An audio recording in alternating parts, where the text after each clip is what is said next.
वचन तुम सुनहु सयानी, निर्मल मन कर मानहु वाणी। मैं मंदिर जिसे दिन नहीं होई, तुम सिंगार करहु न कोई।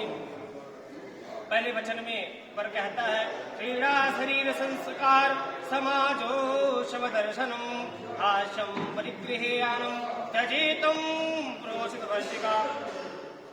कहता है कि देखिए, जब पुत्री अपने पिता के घर में रहती है तो कहीं भी जाती है, कहीं भी घूमती है, कोई बंधन नहीं होता है। लेकिन जब वो विवाह करके पश्चात अपने ससुराल में जाती है तो वहां बंधन है। और बंधन का ही कहते हैं ना, विवाह का बंधन है, प्रेम का बंधन है, मर्यादा का बंधन है।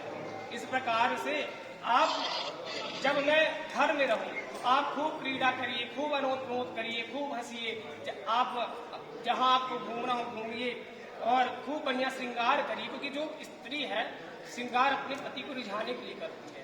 लेकिन जब मैं मंदिर में नहीं रहूं, अर्थात मैं जब घर में नहीं रहूं, तो आपको कोई विशेष श्रृंगार करने की आवश्यकता नहीं है।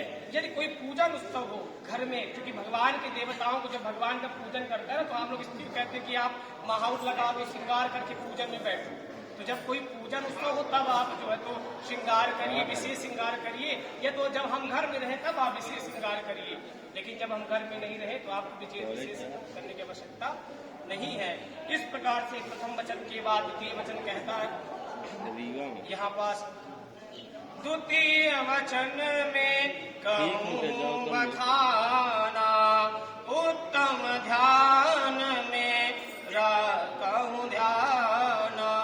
विष्णु विप्रवे श्वानर साक्षी, ध्रुव बांधव मिल हुई है साथी।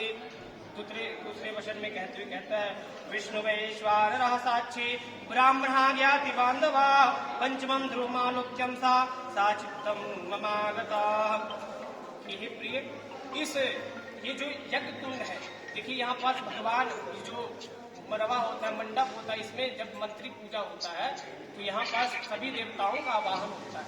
यहाँ पास कहते हैं कि विष्णु जी साक्षी हैं, ये अग्नि साक्षी है, दोनों पक्षों के ब्राह्मण साक्षी हैं, और दोनों ये जितने स्वजाति बंधु बांधव भाई सब ये साक्षी हैं, और पचमा ध्रुव तारा साक्षी है। तो इस प्रकार से ये सब साक्षी हमारे विवाह की, हमारे बात